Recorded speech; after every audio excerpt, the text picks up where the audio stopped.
Even for me, I love the NBA game, but then I turn on to a game, right? And then the stars are not playing because of load management. Yeah. And it's just basketball.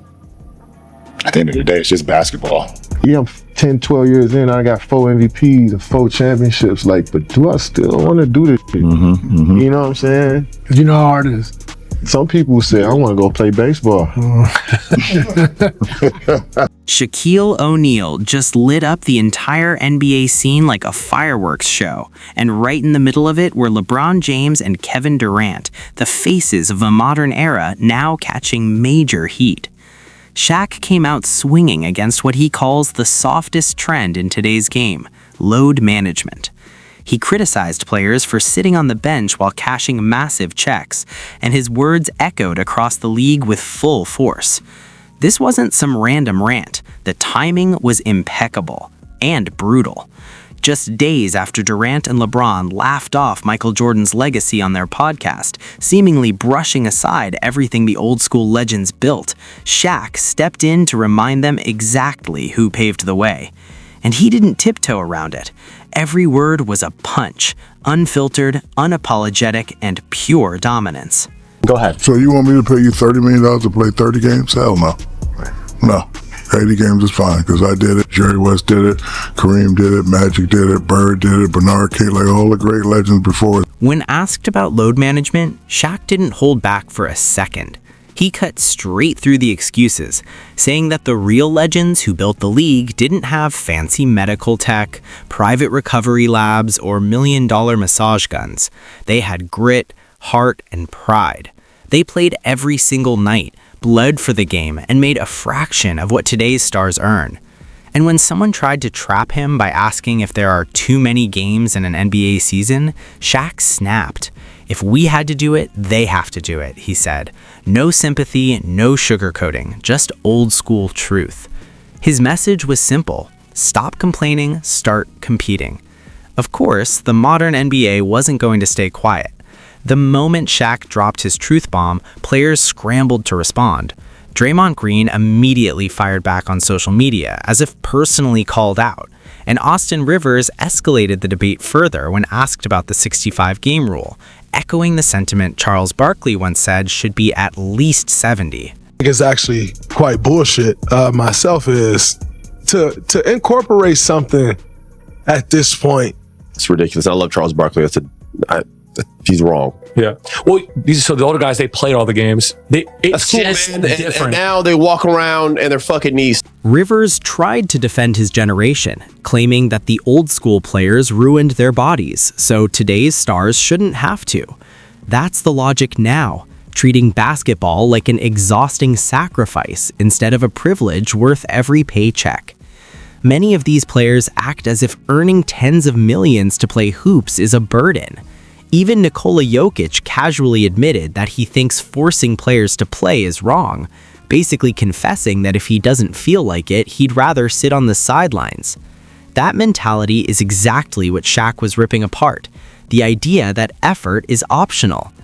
And while Shaq was blasting the new generation for skipping games, LeBron James and Kevin Durant were on LeBron's Mind the Game podcast, taking subtle, slick shots at Michael Jordan. Not directly, of course, they're too media trained for that, but the shade was unmistakable. Durant opened the conversation by talking about longevity, preaching how hard it is to keep performing at an elite level year after year.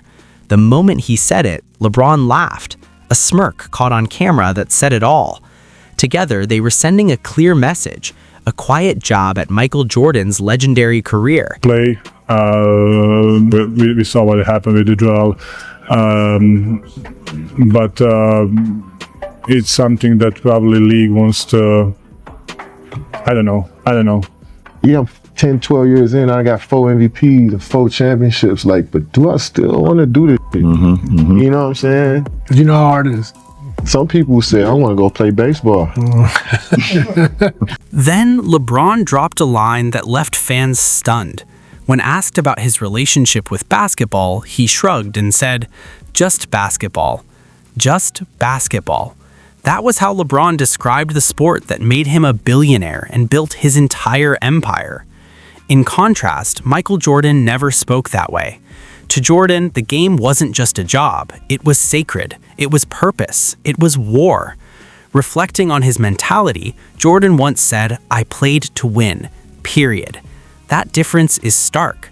Jordan didn't clock in and out like a 9-to-5 job. He lived it, breathed it, and obsessed over it, a commitment his teammates witnessed every day. One early teammate recalled how even in his second year, Jordan would show up to practice injured, tape up his ankle, and dominate anyway. But Durant and LeBron weren't done taking subtle jabs at Jordan's era. LeBron continued the shade, mocking the triangle offense, the same system that helped MJ and Kobe win championships, claiming that today's style of play is more advanced and complex.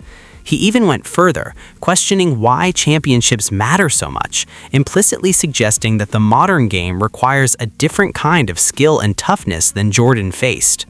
He's on one leg. Like he was hurt the second year. He was on one leg the whole year and played 82 games. And so he practiced every day and he played every game on one leg. And so he's like, man, MJ, why don't you just sit out? How can I be the leader of the team and sit out and y'all going through all the credit? I got to be there. I twist my ankle and I had a teammate, David Greenwood. He says, you twist your ankle, young fella, come over and sit with me. This is, you need to. I said, no, man, I'm trying to make a name for myself. There's no way I can sit. I need to get out there and show what I'm capable of. I want to play. I want to win. I want to make an impact. To try to run the triangle offense right now, it'd be very challenging, just because how the game is played and also how defense is covering. It's funny, I don't know. I don't know why it's discussed so much in our sport and why it's the A-all, B-all. LeBron James, the same man who built super teams in Miami, courted stars to join him in Cleveland, and handpicked his roster in Los Angeles, now claims that rings don't define greatness. Why? Because deep down, he knows he'll never match Michael Jordan's perfect 6-for-6 finals record. So, he's attempting to rewrite the narrative, shifting the focus to stats, longevity, and endurance instead of dominance. That's where Larry Bird's words hit like a hammer.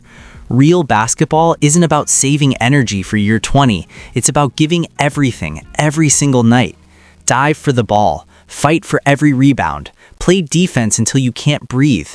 That's why Bird only played 13 seasons, and why Jordan did the same. They burned themselves out chasing greatness, not comfort. Meanwhile, LeBron openly discusses load management, setting the stage for nights he might sit out, framing it as smart planning rather than a concession. The contrast couldn't be starker. Jordan's mindset defined a generation, relentless, all in, uncompromising. LeBron's approach, by comparison, signals a different... Moore told me one time he played for Chicago, he said, if you expect to play a long time in this league, you better quit mopping up the floor. And I thought, well, he's crazy, because that's what basketball is all about. Maybe that's a goal, but... Michael Jordan saw being an NBA player as a privilege, not a burden. He knew he was being paid millions to do something that millions of people would dream of playing for free. And in his mind, the least you could do was show up and give everything you had every single night. Jordan took that responsibility seriously, carrying it like armor, fully aware that fans, teammates, and aspiring players everywhere were watching. When asked about load management, he didn't hesitate. If I'm healthy enough to walk, I'm healthy enough to play. No negotiation, no resting for optics, just pure competitiveness.